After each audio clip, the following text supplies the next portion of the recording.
Narayanam namaskritya naram chaiva narottamam devim saraswatim vyasam tato jayamudirayet nashtaprayeshu abhadreshu nityam bhagavata sevaya bhagavati uttama shloke bhaktir bhavati naistiki. Reading from Srimad Bhagavatam, Canto 5, Chapter 13, text number 23.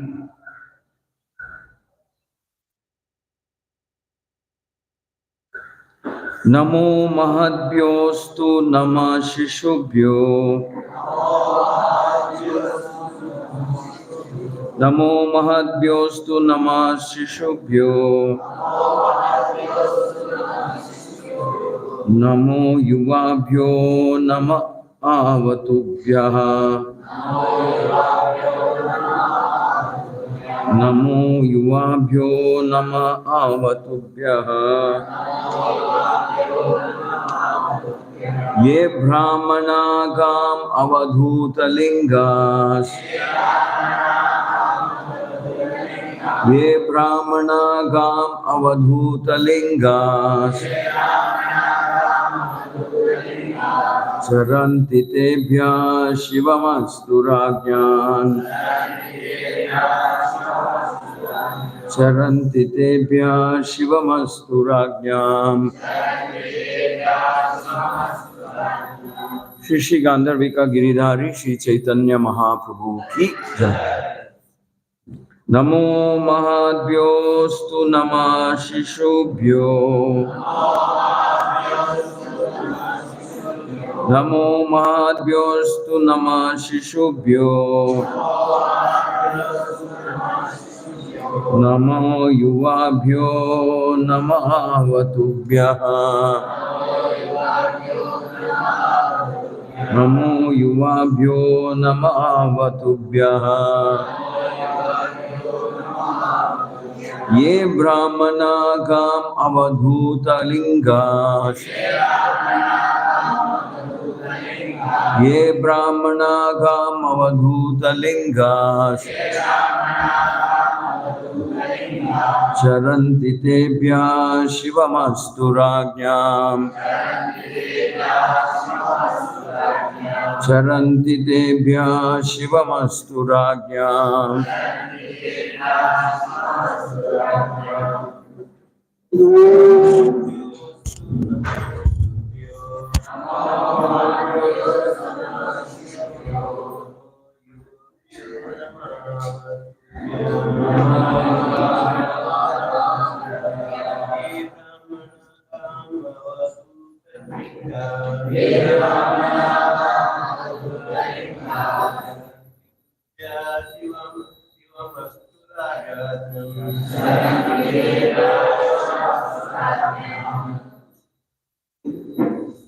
Namo Mahadbhyo Astu Namah Shishubhyo.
Namaha. Oh, Mataji's.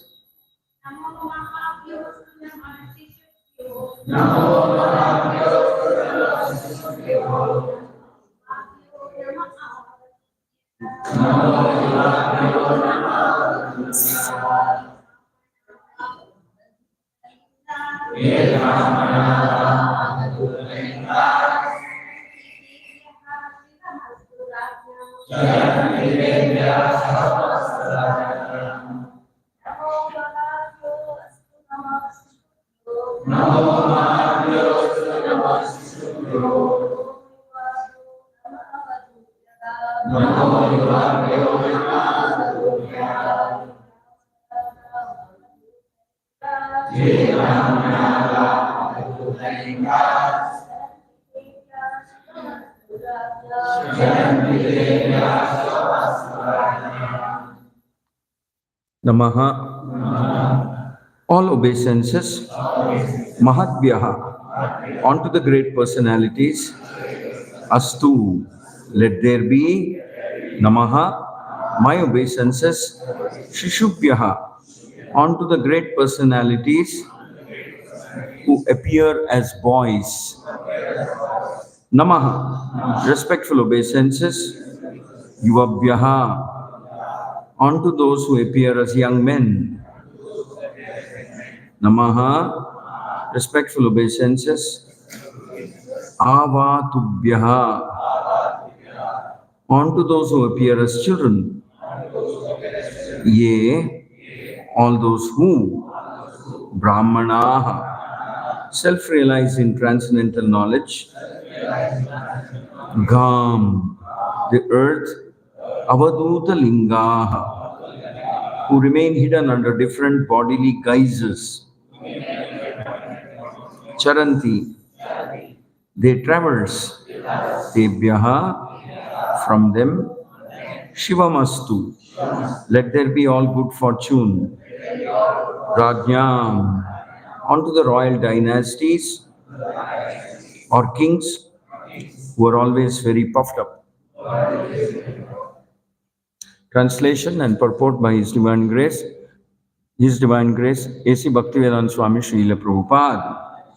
I offer my respectful obeisances unto the great personalities, whether they walk on the earth's surface as children, young boys, avadutas, or great brahmanas. Even if they are hidden under the different guises, I offer my respects to all of them. By their mercy, may there be good fortune in the royal dynasties that are always offending them. I repeat the translation, please hear carefully.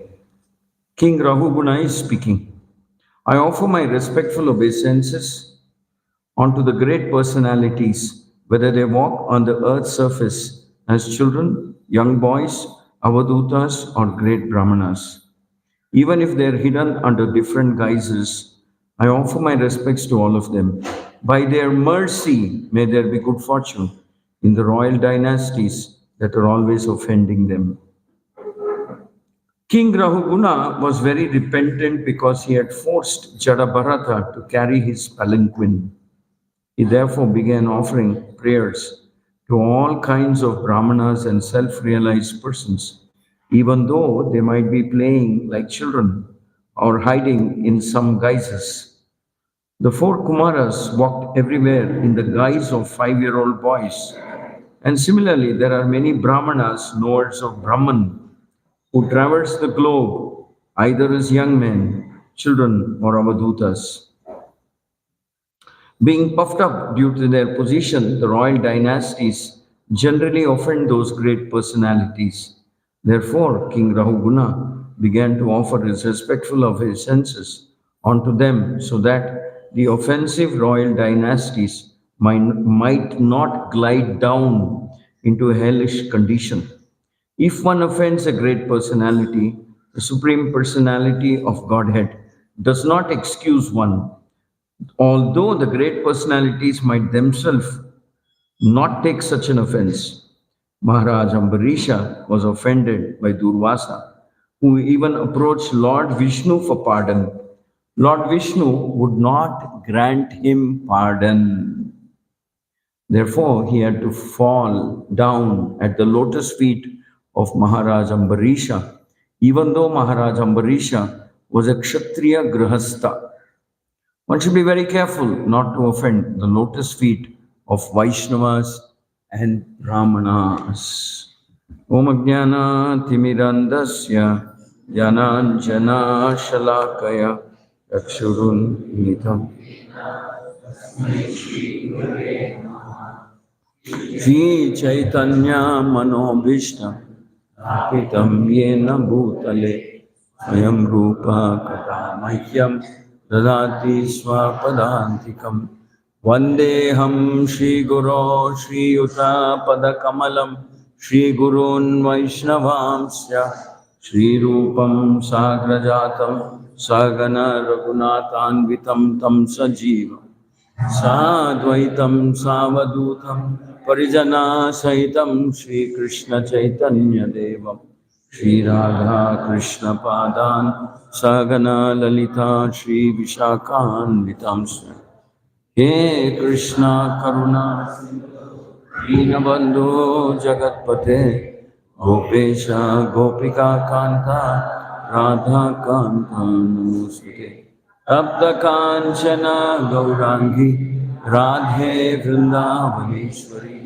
Virabhanu Devi Namami Hari Priya Vancha Kalpatarupyasya Sindhubhya Evacha Palitanam Pavaneshyo Vaishnavebhyo Namo Namah Jaya Shri Krishna Chaitanya Prabhu Nityananda Shri Advaita Gadadhara Shri Vasadi Gaura Bhakta Vrinda Hare Krishna Krishna Krishna Hare Hare Hare Rama Rama Rama Hare Hare. Please repeat.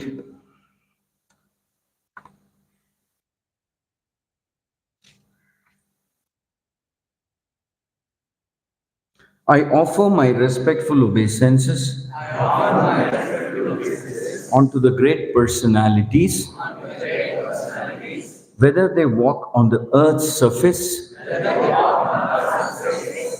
as children, young boys, avadutas, or great brahmanas, even if they are hidden under different guises. I offer my respects to all of them. By their mercy, may there be good fortune in the royal dynasties that are always offending them. Mukam karoti vachalam pangum langayate girim yat krupatamaham vande Shri Gurum Deenatarinam Paramananda Madhavam Shri Chaitanya Ishwaram. How many people want Kannada? ಯಾರಾದ್ರು ಇದ್ದಾರಾ ಕನ್ನಡ ಅನುವಾದ ಮಾಡೋರು? Anybody can translate? Anybody?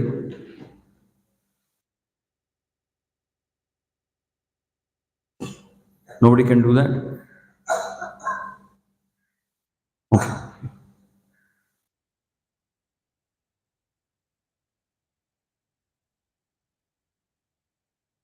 Thank you very much. ಮಾಡ್ತೀರಾ? You can sit there.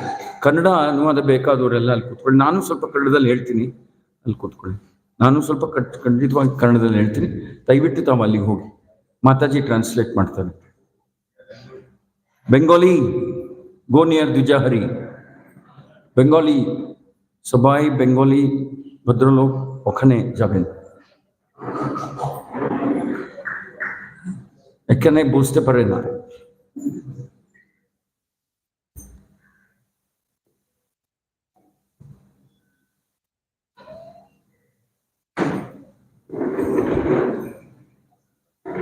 Okay, so thank you very much for coming. Sunday morning program. I thought many people will not come today because yesterday was a huge festival. They told me that they had cooked for 1,200 people and everything was over. The whole prasadam was over. Thank you for coming yesterday also. Many of you were here yesterday. Thank you for coming. And those who missed yesterday, I have some prasadam, you can come and see me. I'll give you some Mahaprasadam. I've saved some Mahaprasadam for all of you. You can come and see me after the class. So here, Maharaj Raghuguna is the king. King is a very powerful person. It's not like nowadays you see some minister, chief, they're really not so powerful as the kings used to be. Kings were very, very powerful those days. Here now you have Constitution of India, this one, that one, media. And we should be worried about doing anything. People so scared nowadays because of this social media also. The kings and the politicians, of course, they still do what they want to do by and large, but they're scared.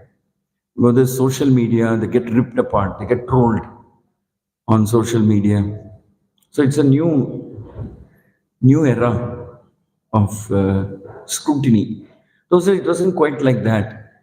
The king used to bend his head, generally speaking, to the Brahmanas and the Guru. He used to listen to, it was recommended that all kings should have a Brahmana council. They used to have nice ministers, intelligent thinking, generally speaking. And Brahmanas had one amazing quality. Brahmana you could never hire. It's not possible to hire a Brahmana. You can't say, I'll give you salary, monthly salary, yearly increment, HR, ES, what do you call it? PF, ESI, all these I will give you, come and work for me. Brahmana will say, thank you very much. I can't work for all of you people, especially I can't work for Kshatriyas in that fashion. Because Kshatriyas sometimes lead a life of compromise. They have to balance, they have to adjust in the name of governance and so on. And Kshatriyas sometimes are very greedy, very lusty, very dangerous people. Kshatriyas are very, very dangerous. I'll give you one story from the Mahabharata. The story of Jarasandha. Jarasandha was a king. You could see how powerful they were. I mean, how whimsical also. Sometimes they say too much power corrupts too much. You have too much power, and you get spoiled also too much. It's always good to have a scrutiny. Somebody looking, criticizing, saying, hey, you're going wrong. You can't do this. Always good. In Iskcon, at least that's the way it is. So even the president has somebody above him who has all the way up to the GBC. So Jarasandha was going to some neighboring kingdom along with his son, kind of grown-up son. He was going to a neighboring kingdom because in the neighboring kingdom, the king there had offered his daughter to Jarasandha. So Jarasandha was going to get married to the neighboring king's daughter. He was already married, he had sons, etc. He was going through the forest. And when he was going through the forest,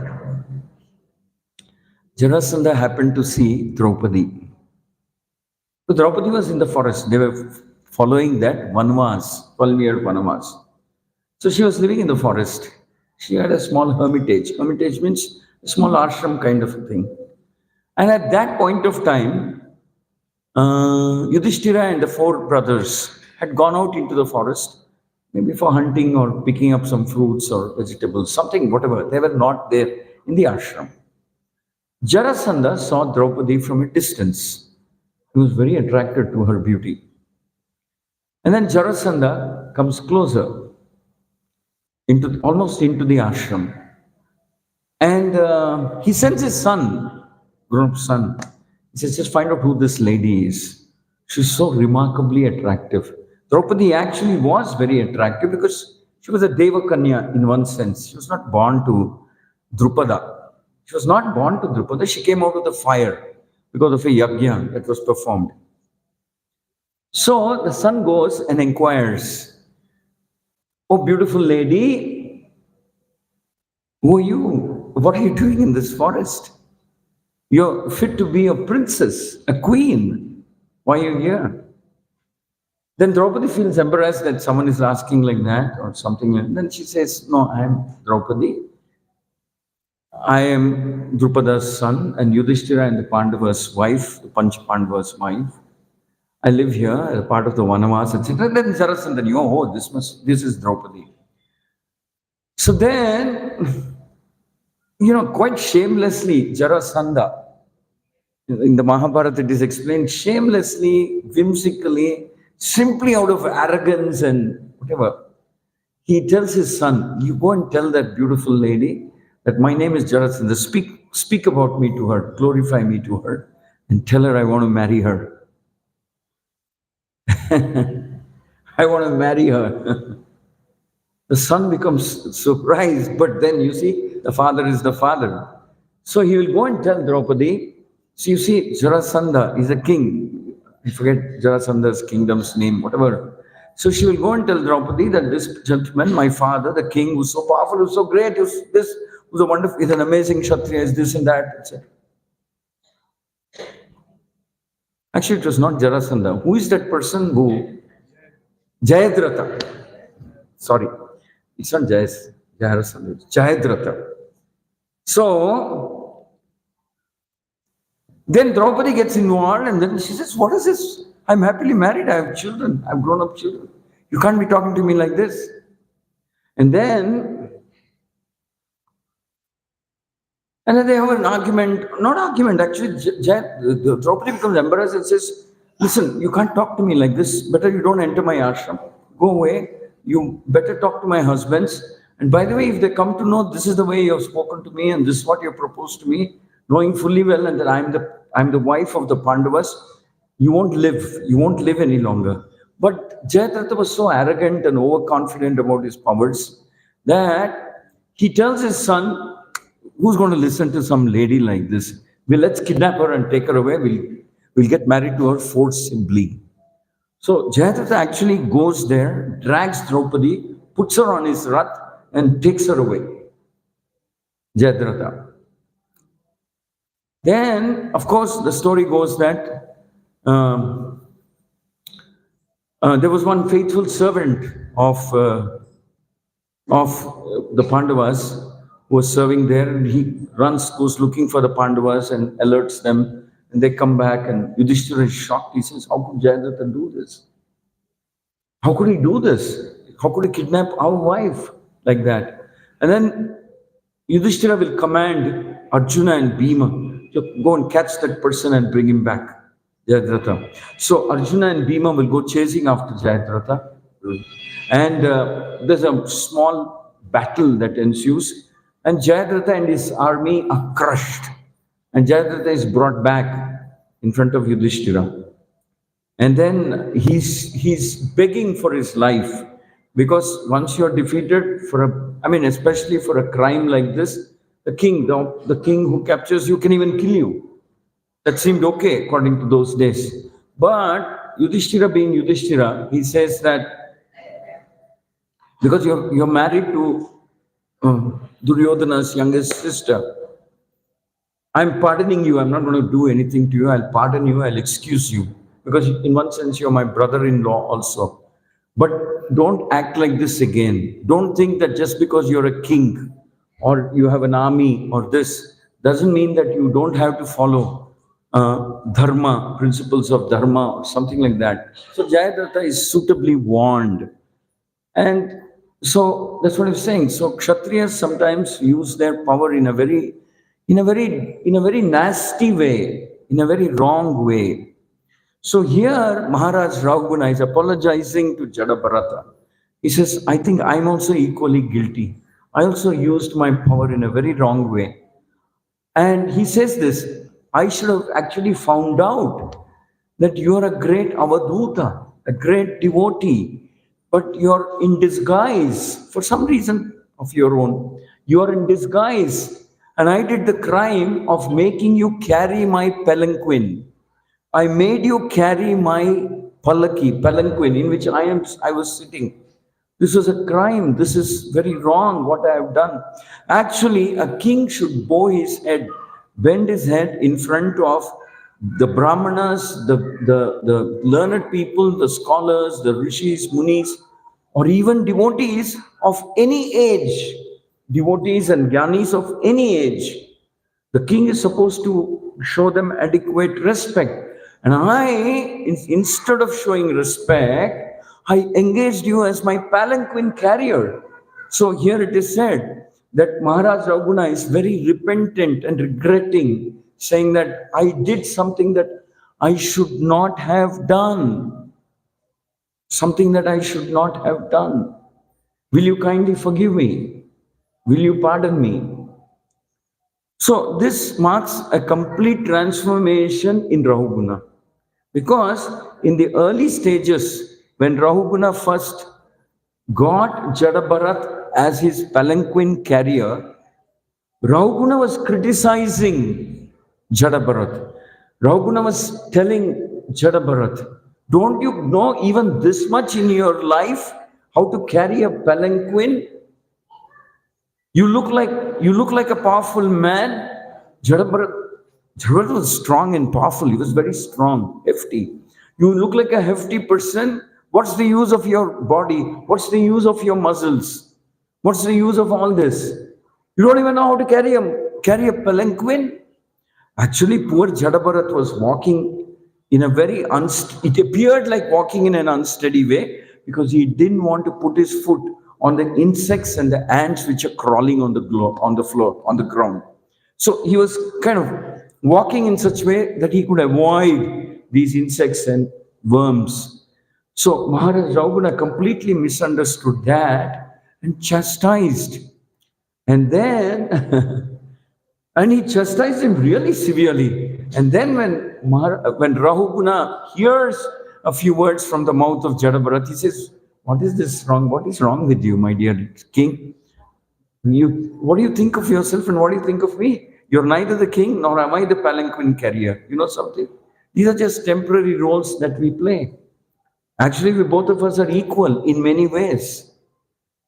What gives you the extra right to ask me to carry this palanquin? You can't exploit another human being like this. Jadabharat starts talking like that. When Rahuguna is shocked, he says, I've never heard anybody speak to me like this. So much knowledge, so much purity, so much force, and so much, conviction. He says, you are not the king. He's just imagining. It's a role you're playing. Nor am I the palanquin carrier. In the eyes of God, we are all the same. Neither are you a permanent king, nor am I a permanent. It's just a role, a small role. You don't have to get carried away with this so much. How long will you be the king? Do you know for sure? Jadabharat just rips him. I mean, he's not offensive, but he speaks very firmly and strongly. And Rahuguna says, I've never heard this before. Nobody ever told me. Maybe we can imagine that during Rahuguna's time, he didn't have proper brahmanas to advise him or counsel him. So he was too much into this, I am the king mood. I am the king and everybody has to serve me. He had completely forgotten that maybe you're the king, but everybody serves only one person, the Supreme Lord. Not like that. So it is the duty of the Brahmanas also to uphold dharma in the society. It is a duty of the Brahmanas. So here Maharaj Rahuguna is in an indirect way also reminding the Brahmanas and the devotees. He's saying, see, maybe there'll be a king once in a while like Rahugana, like me or others, but that doesn't mean you don't do your duty. And what is your duty? You speak the absolute truth always. You speak about bhakti, you speak about Krishna, you speak about Brahman, you speak about principles of devotion, you speak how everybody is servant of one God. You people should speak. So that Maharaj Rahuguna is now saying, he was chastising Jadabharat, now he's saying, not only Jadabharat, any person who is speaking about bhakti, about dharma, about scripture, reminding us about our divine responsibility as devotees, I bow down to them. I bow down to them. And I offer my respect to them. My obeisances, namaha means obeisances to them. And not only that, Maharaj Rahuguna is also now repentant. He's feeling bad that he treated Jada in that fashion. Of course, that is a nice quality, that he's feeling bad, that he treated Jada in such a wrong way. That's a very nice quality, that when he was told that he was wrong, he accepted his mistake, gracefully accepted. But sometimes in Kali Yuga, we find very difficult to accept when someone says, hey, maybe you're wrong. We don't like it at all. We just don't like it. So, but at least Maharaj Raghuna is not showing that character. He's accepting. So it is, whereas the Brahmanas should do their responsibility of speaking about Brahman, about God, about bhakti, about scripture, we also have to do our responsibility. And our responsibility is primarily be ready to learn. We can't be overconfident. We never really know where we are going wrong, when we are going wrong. We should be eager recipients of truth and knowledge. As long as we are eager to listen and learn, we will make progress. But the moment we stop listening and learning, then we really don't make progress spiritually. And we're wasting human life. Human life is to learn. And this learning never stops. Learning never stops. We learn about bhakti, we learn about... Every time we listen to someone like His Holiness Jayapataka Swami Maharaj, Srila Prabhupada, we learn something. We learn something new. Every time we read the scripture, we are learning something new. So we should always be... A sign of an intelligent devotee is that he's always trying to learn. And he's always working on himself. He's trying to improve the quality of his chanting, quality of his reading, and he's grabbing every opportunity for seva that he gets, every opportunity for seva that he gets. And it is said that in general, the mood of a devotee is he's careful.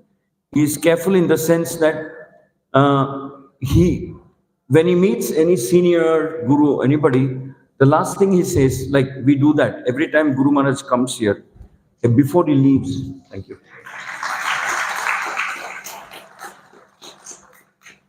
Before he leaves, the last thing we do is that as he's getting into the car, we all go to him, myself, my team members go, and we seek pardon. We tell Guru Maharaj, knowingly or unknowingly, if some lapse has happened, some mistake has happened, kindly forgive us. We tell this to the team of secretaries and servants of Guru Maharaj also. We tell them, in our hurry and excitement to take care of so many things, maybe we have overlooked something. Maybe we have overlooked something. So kindly forgive us, kindly pardon us, and teach us how to take care of Guru Maharaj and all of you in a better way. This is a very positive mood. This is very, very... this is actually the Vaishnava etiquette, that we take care of elders who come into our life. We show gratitude to them. We show appreciation, and we thank them for being patient and explaining to us, teaching us. Then we become capable of learning more and more. A sincere, gentle student is the one who learns the most. One time there is one portion in the Mahabharata which explains the qualities of Arjuna and why he learned the most. Why Dronacharya considered him as his best disciple, though he had Ashwatthama. Dronacharya's liked Ashwatthama. Everybody knows that. Dronacharya was so much inclined towards Ashwatthama because he loved his son so much. But nevertheless, even though he had Ashwatthama as his son, Dronacharya favored Arjuna a lot more. So there is discussion about the qualities of Arjuna. It is said that Arjuna would be the first to come to the school. I mean, Gurukul. He would be the first to come. He was most attentive. He was very respectful. He was very venerable in the sense that he used to revere his Guru. That means he used to almost worship his Guru, worship every word of his Guru. He would follow his Guru wherever the Guru would go. Every single word that the Guru said, he would very attentively hear. And he would be the last to leave the ashram and go. He would be the first to come, the last to go. Help his Guru with the daily cleaning or something like that. And it is said that many times his Guru would test him. His Guru would test him just to show and Arjuna's exceptional qualities as a disciple. So a couple of times in those tests, Arjuna did even better than Ashwathama. One time, Dronacharya gave him a bottle like this, a vessel like this with a very narrow neck, very narrow, long neck. He said, go to the river, fill this up and come back. Whoever comes back first, I will see. Like that. So Arjuna went to the race down to the river. Because he was a very attentive student in Dronacharya's class, he had learnt one, what do you call it? One astra or one trick, one transcendent, whatever, one trick he knew, by which even a pot which has a very narrow neck can be filled very quickly with water. Some way is there. Because he was very attentive in class, Arjuna knew that and remembered that. So he said he used that trick. He filled up his vessel. He was the first to fill up and came running back and reached Dronacharya's ashram much before anybody else could do that. Much before anybody else could do that. And then we know that famous test when Dronacharya asked, what are you saying in that tree? He had kept a little bird there and he said, hit the eye of the bird. And he asked everybody, including Yudhishthira and others. I mean, this is not to say they are not great people, but this is to show Arjuna was the greatest disciple.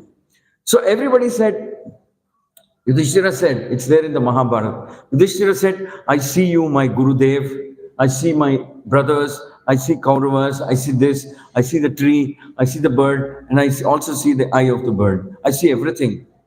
Like that, different people gave different answers. And it was Arjuna's turn to answer. Arjuna said, there's only one thing I see. I am just seeing the eye of the bird. That's all. I don't see anything else. So, there has to be certain price we pay also as students. We also have to pay. Whereas the Guru will always try to uplift the student. Guru is equal. He always wants all his students to do very good. In life, in everything. But only some people do well. And that some people are those who are attentive students. Very attentive students. So Rahuguna has now become a very attentive student. He is telling Jadabharat, whatever you say, I will listen carefully. And the previous verses that you see, the chapter 13, Jadabharat is like, you know what, he's cutting through all the illusion we have about material life totally. He says, what king you're talking about? Nothing. This is just, you're having some desire to control living entities. You want to enjoy you want to be an enjoyer. You don't have any good desire. It's not out of any desire to serve the people, serve the country, or serve. You just want to enjoy. You want to control living entities. You want to enjoy wealth, power, this one. And eventually you want to be very attractive to women, because it is said that women sometimes tend to get attracted to those who are very powerful, handsome, strong, etc. That's your real problem. That's your real nature. He's telling Rahuguna all these things. You can imagine what's happening in Rahuguna's mind. Jadabharat is just cutting it out, removing all pretensions and disguises, and saying, this is your real nature and this is your problem. That's how Jadabharat talks to Rahuguna. And after hearing all this from Jadabharat, Rahuguna says, thank you very much for opening my eyes and waking me up from my sleep. For waking me up. I'm very grateful to you. And I can see that I have been blessed by these strong words that you had heard, because now that illusion that I had, that I am the king, you are my servant, I'm greatest, I can enjoy, it's all gone. Now I understand that I am really, my real identity is that of I am servant of God, servant of the Brahmanas. And I should be very grateful to the Brahmanas. In fact, when Krishna comes to meet in Hastinapura, he asks Dhritarashtra, how's everybody in the kingdom? How are the Brahmanas? Are they being treated with respect? How are the acharyas, gurus, and brahmanas? Is everybody respecting them sufficiently? Are they receiving sufficient charity? Krishna is asking, are they receiving sufficient charity? Because they will not take salary. They only receive, they may or may not take charity. It is said that even if you give them charity, they keep some of it, most of it they redistribute. They don't keep it to themselves. They redistribute. That's why in the olden days it is said that these temples of this country had lakhs and lakhs of acres of land gifted to them. Because that was the culture. The kings would gift jewelry, gold, land. Of course, over the years, in the name of secularism, quite a bit has been taken away forcibly. But otherwise, that's how it used to be. The Brahmanas also would receive charity. So even Krishna makes that inquiry. How are the Brahmanas in your kingdom? So you should understand that a devotee is a very special person. So here in this verse, Rahuguna is being taught by Jada Bharat. That, listen, you should be careful, you should listen attentively. And then in the previous verse, it is said, something remarkable is said. It is said that the moment Jada Bharat spoke and Rahuguna heard, it said simply by hearing, Rahuguna's mind became completely purified. Completely purified. In fact, there's one more story. The power of a pure devotee, how wonderful it is, and how carefully we should take care of a pure devotee.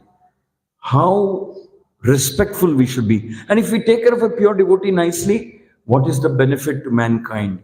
It is said that when there was this whole battle between Matsya Naresh, is called the Virat Raj, and the Kauravas, because they came to steal the cows. So Yudhishthira was the advisor of the Matsya Naresh. He was an advisor. His name was Kanka. That was the disguise. He was living in disguise. His name was Kanka. He used to be an advisor. So when the battle started, when the Kauravas started attacking and stealing the cows, so they were wondering whom to send.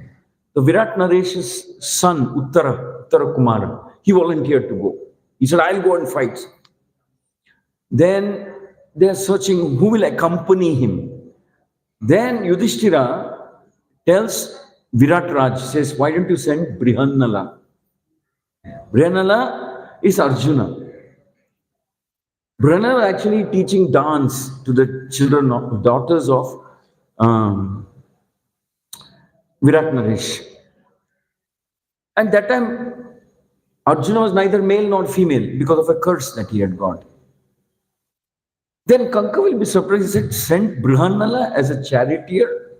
What are you talking? Then somehow Kanka will convince King Virat Raj and say, he should go. So Yudhishthira in disguise as Kanka sends Brihannala as the charioteer of Uttara Kumara. So then there's this battle there. Uttara Kumara on one side, Brihannala as his charioteer, and the Kauravas on the other side. But it's a different matter that as soon as they go into the battle, they change their position. Uttara Kumara becomes a charioteer, Brihannala becomes a fighter, because he's actually Arjuna. And at that point of time, their Ajñatavas had finished. So Arjuna reveals his identity, takes his Gandiva, and goes in for the battle. And then he wins. Arjuna wins. How can anybody defeat?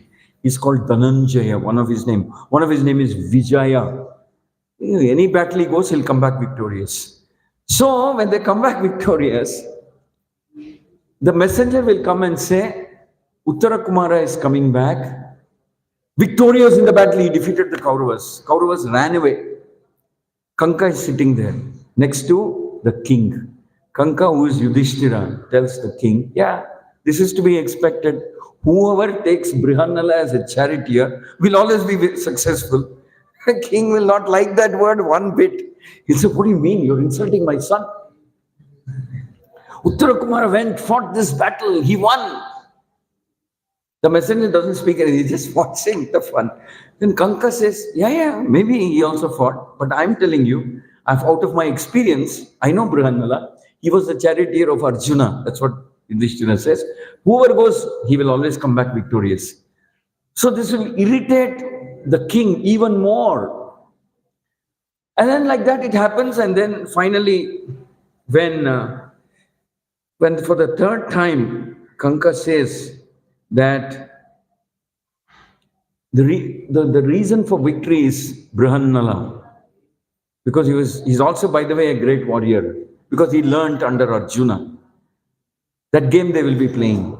Then they will be playing a game of dice at that point of time. Because king is so happy, he says, let's play a game of dice with you. And then when he says that for the third time, the king becomes angry and takes dice and throws it on Yudhishthira's face. So it hits him on his forehead. And this blood starts dripping. When the blood starts dripping, immediately Yudhishthira is trying to stop the blood from flowing, but it's still dripping.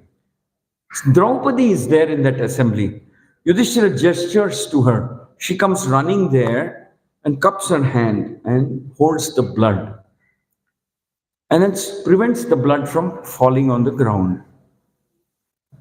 And she goes and disposes it off in some way, but prevents a drop of blood coming onto the ground directly.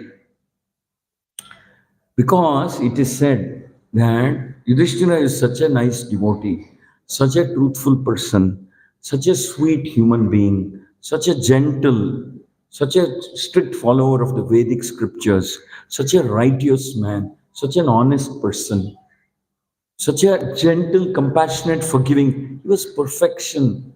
He was an epitome of perfection. And he was a great devotee also. It said that wherever, in whichever kingdom, if a drop of blood from Yudhishthira's body falls on that ground, it is said that simply because of this offense, that kingdom, that province will be destroyed because of this offense to this devotee, Yudhishthira. So that is why Draupadi comes and holds. And then it is also said that Arjuna had made a vow. Anybody who harms Yudhishthira unnecessarily, or not even in a battle, in whatever way, harms Yudhishthira and makes a drop of blood come out of his head, Arjuna had made a vow that I'll kill that person immediately. Immediately. So Yudhishthira was worried if Arjuna were to walk in the form of Brihannala, along with Uttara Kumara, first thing he'll do is he'll kill this Virat Raj. So he told Draupadi, told the messenger, make sure Arjuna doesn't come in right now. Tell Arjuna we'll meet you tomorrow morning or something like that. So tell Arjuna and Uttara Kumara not to come in here, come tomorrow morning. Because it is said that when a devotee is offended and he feels, what shall I say? He feels offended or hurt, this is very dangerous. Very, very dangerous. And Maharaj Rahuguna is saying that devotee may be a child, maybe a youth, maybe a boy, maybe a avadut, maybe a grown-up person, anybody. But if a devotee is offended, it could be disastrous. But at the same time, if a devotee is pleased, then it is the best thing that can happen.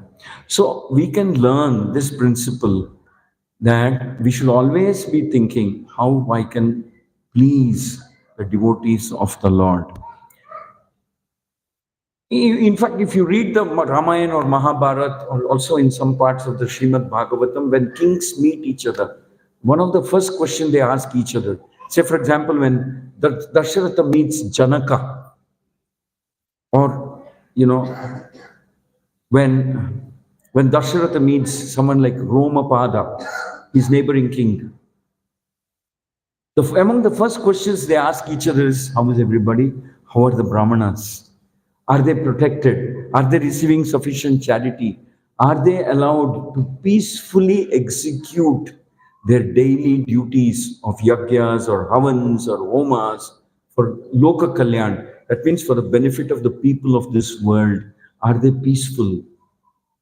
And they would always talk, saying, if they are peaceful and happy, all auspiciousness will come about. In fact, it is mentioned in one of the previous verses, because Maharaj Rahuguna respected Jadabharat and simply heard what he was saying, his fortune changed. Jadabharat excused him, and all auspiciousness came to Rahuguna and his kingdom also. So, this is one thing we should learn, that acharyas, gurus, great devotees have to be respected very carefully, very carefully, because because of their purity. Because it's said that Vishwamitra alone could have burnt down Tataka and all our associates, but he doesn't do it. Vishwamitra could do it because of his purity, because of, see, there is something called purity and sacrifice. Like we get up every day in the morning, we get up 4 o'clock and we are here for the Mangalarti at 4:30. It's not easy. We don't want to do it. Sometimes it's really difficult. Our mind keeps telling excuses. Chant our 16 rounds properly, hear the Bhagavatam, and read the scripture. These are not easy. For us, it is, for anybody to do it consistently, calls for discipline, sacrifice, purity, and determination. So when a devotee adds up these things, his determination, his purity, his consistency, his sadhana, he becomes very respected and powerful without his knowledge also. He becomes very powerful without his knowledge. I mean, a devotee is not doing sadhana because he wants to become powerful. A devotee is doing sadhana nicely because he wants to become a better servant of Guru and Krishna. He wants to become an even better servant of Guru and Krishna. He's not doing this because he wants to become a yogi or something like that. So, they would always ask each other, how are the Brahmanas? Are they receiving sufficient charity? Are they sufficiently respected? So that is why it is said that whenever any Acharya, Guru, Sannyasi visits, that is why Lord Chaitanya also did this trick. He adopted the ashram of sannyas. Because when he was not a sannyasi, not many people were taking his instructions very seriously. They used to make fun of it. Come on. He's just a smart grammar teacher, Vyakaran. He just teaches grammar. That's what they thought about Lord Chaitanya. How can we take him seriously? Now something has got into his head now. Suddenly he started chanting Hare Krishna and he's jumping and dancing like a madman. So Lord Chaitanya was worried. He thought, they are criticizing me, that's an offense. And if that offense, that may impede their spiritual growth. So Lord Chaitanya decided that the best thing that I should be doing is if I switch my ashram and become a sannyasi, though he was just 24 years old and he just married for the second time, Vishnupriya. Just married.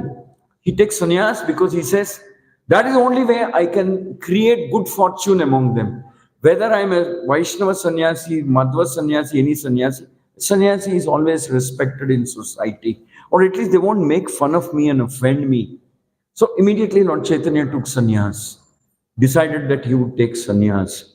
So because that custom was there, and the very same people who would criticize him then started paying obeisances to him. Because they thought, oh, he's a sannyasi now. We can't treat him like before. He's just not a grammar teacher. He's not just a patashala. Not that he just runs a school or a gurukul. He's a sannyasi.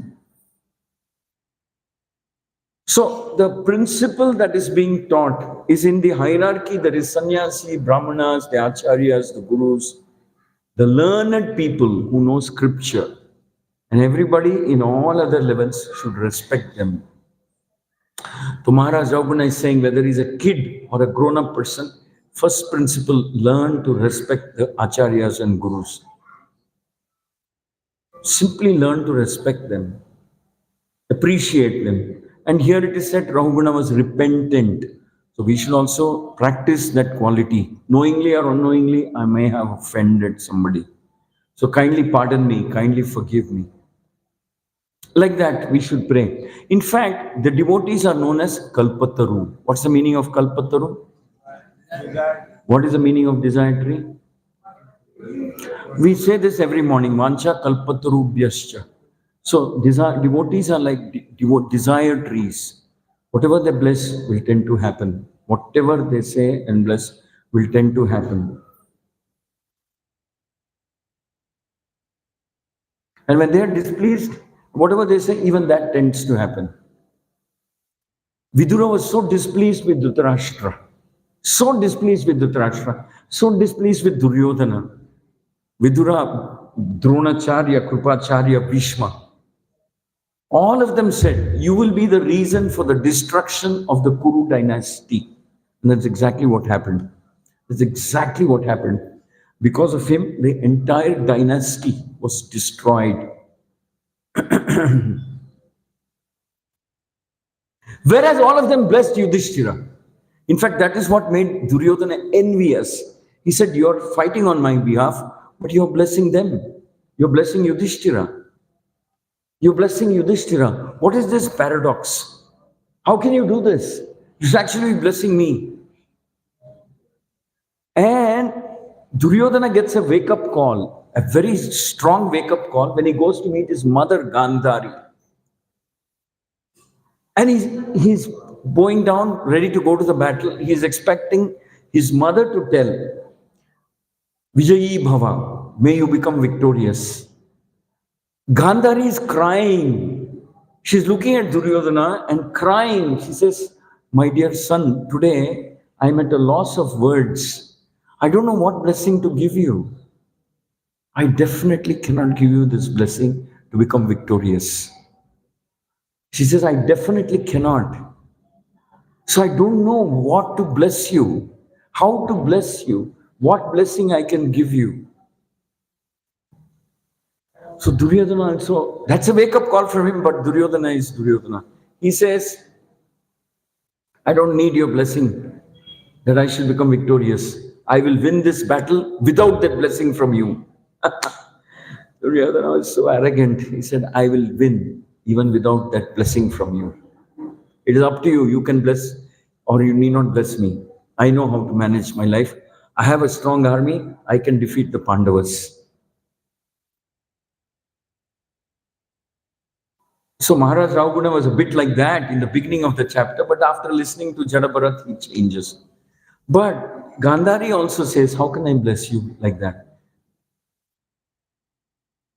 And Gandhari tells him, reveals her heart and says, had it been Yudhishthira coming here, without any hesitation, I would have given that blessing to him, that you be victorious in this battle.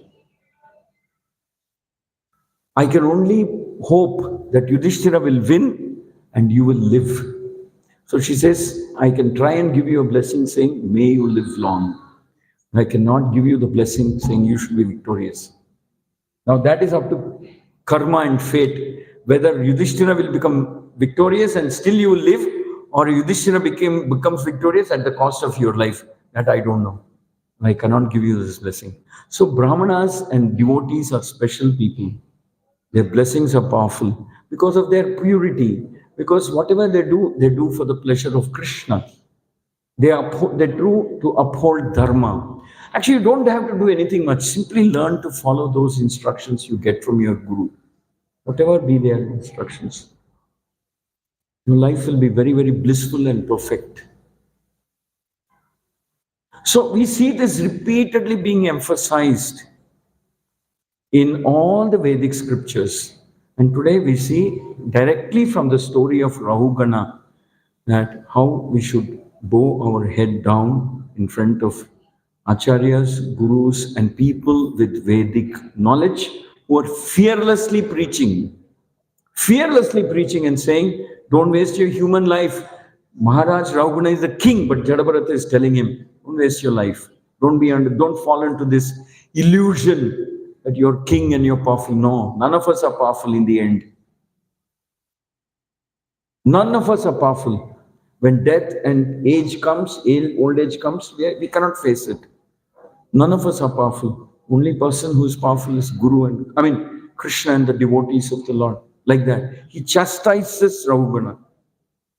So we should also understand that human form of life we should offer completely, unconditionally in the service of Guru and Krishna. Hare Krishna, Hare Krishna.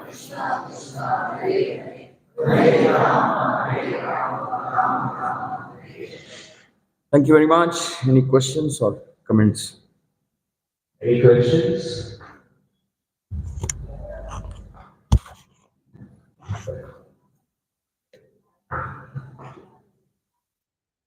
Hare Krishna. Thank you very much for the nice thoughts. Prabhu, when we get negative feedback, how to gracefully accept? Very nice question, very intelligent question. When we get negative feedback, how do we accept it?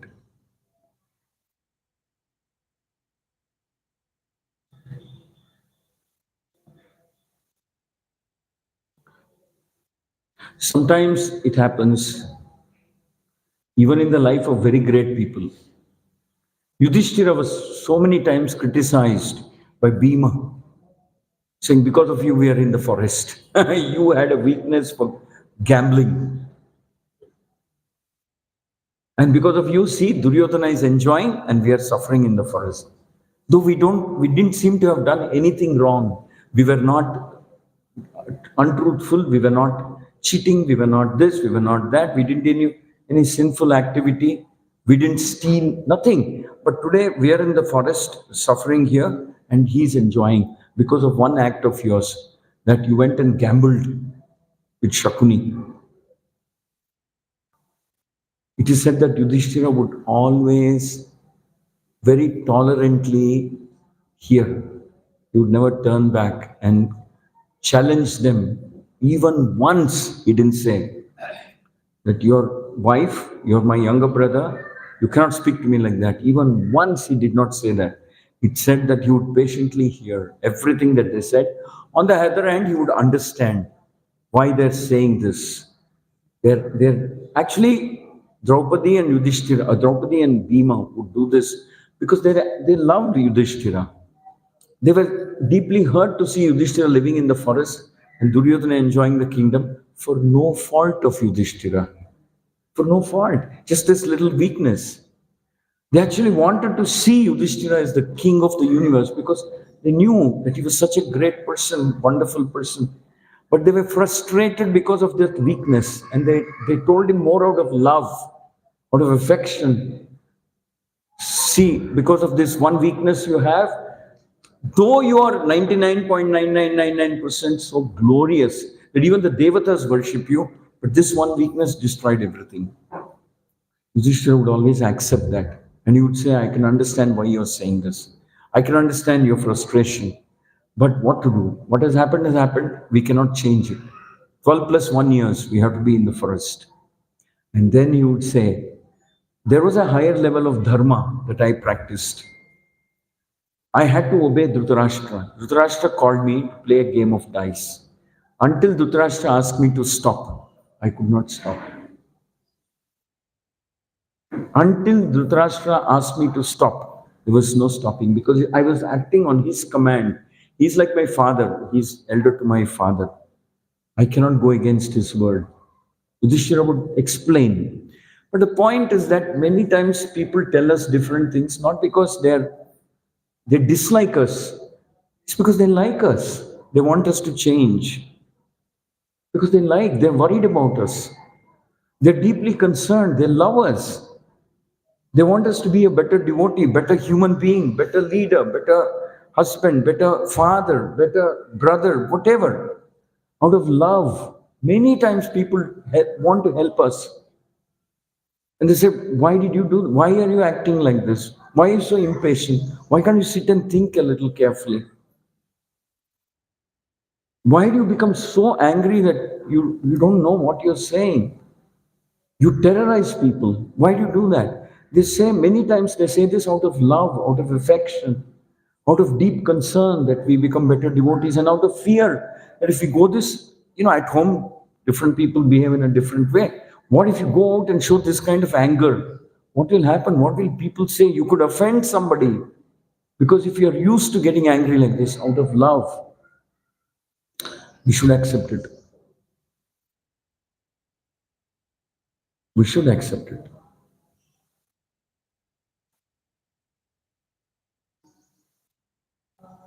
Otherwise, our progress is blocked. We can't make progress anymore. as devotees.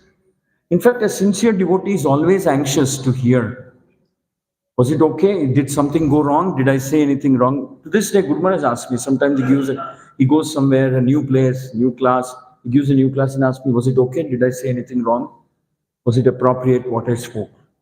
Sometimes after a meeting, he asks, was it appropriate? Was it proper? Or you think they'll become wild with me? Like that. So even Guru Maharaj is deeply concerned that, see, Kali Yuga, unfortunately, we have this weakness. See, Jayadratha did this mistake, and Yudhishthira excused him. He could have left it at that. But Jayadratha becomes so envious, so angry, so wild that he goes and does tapasya for a long period of time. And Lord Shiva comes and he asks that boon. He says, I want to defeat these people. No fault of theirs. What was Yudhishthira's fault? So we get overwhelmed by anger, envy, jealousy, and something, we tell ourselves that we are the best or we're the greatest or something like that. We can't accept anybody giving corrections to us. So Acharyas tell us, you want to correct somebody, first show him love. First show him so much love, him or her, so much concern, so much affection, so much respect. And there's a way of presenting it. There's a way of presenting very, very carefully and respectfully. You're so nice, Prabhuji, but this one quality, we want you to think about it carefully. Don't mistake us. This is becoming a little complicated in our dealings with you. We would humbly request you, kindly think about it. Maybe there's a better way of doing things. You don't have to become so angry. You can just call us and tell us, Prabhu, we will follow what you. So in a very respectful, affectionate way, then people will listen. People will listen. So when you want to correct somebody, first earn their trust. Show them love, show them affection. Let him be convinced, him or her, be convinced that you're his well-wisher. And you're not saying this out of anger, jealousy, or dislike. If the moment they think that you're saying this because you dislike them, it becomes complicated. They don't feel like accepting, even though they know what you're saying is probably true. And in Kali Yuga, don't demand obedience. That is disastrous, suicidal. Never demand obedience. You have to earn it. Don't snap back at people. I am telling you, do this. Nobody will do. Your children will not follow. Explain to them respectfully. Never ever do that mistake of saying to anyone, especially teenage children nowadays at home, I am telling you, you do this. Don't tell them what is good for you. They won't accept. You have to respect them. You have to hear them out. You have to hear. Guru Maharaj told me also one time, before you speak and make up your mind, hear both sides very carefully, fully. Hear them out. And then make up your mind. What do you want to say? So first you hear them out, understand their perspective, understand their point of view. Don't demand obedience and don't think that you know the best answer, you know the best solution. Ask them also. What do you think is the right way to approach this? We have difficulty with this behavior of yours. How do we do it? How do we handle this? Please explain. Please teach us. Be respectful. Explain to them. Hear them. Understand both sides. And the other important principle is take someone's help. Because most of the time when we go after somebody, there is a bit of jealousy in it. There's a bit of anger, envy in it. Verify with somebody else. This is what I want to do. This is what I want to tell him. Do you think it's okay? Can I do this? Verify with somebody who is a good friend of yours, who's neutral. And he or she will tell you, no, don't do this. It's dangerous, or whatever. So the art of correcting people is very nice. If you learn it properly, it's very nice. It's a thankless service. to help someone become a better devotee, more dedicated, more sincere, more uh, like that. Art of convincing people. Sometimes it succeeds, sometimes it doesn't. Vidura just couldn't convince Dhritarashtra to give up his putra Vyamoha. Sometimes we try our best, still people don't change. What can we do? They don't change. They can't. They become stubborn, something. Then that's their karma. But we should also have faith in bhakti. When they're chanting and serving Vaishnavas well, eventually they will change. They become very different over a period of time. Okay, good question. Yes? Hare Krishna Prabhu, well pronounced. And I had a question about Madhvacharya's philosophy and Gaudiya philosophy. When it comes to Madhvacharya's philosophy, he says Hari Sarvotama Ayurjyotama. Like Hari is the most, best of the best persons. And in Gaudiya Parampara, we say Krishna is the most best of the best person. And we also say that Krishna, Vishnu is a form of Krishna. So I have the confusion. What's the main difference between Madhva philosophy and Gaudiya philosophy? I don't know how many people here will be tuned into this question. You see, these are matters of detail. Whether we say Vishnu is the supreme, Hari, or Krishna is.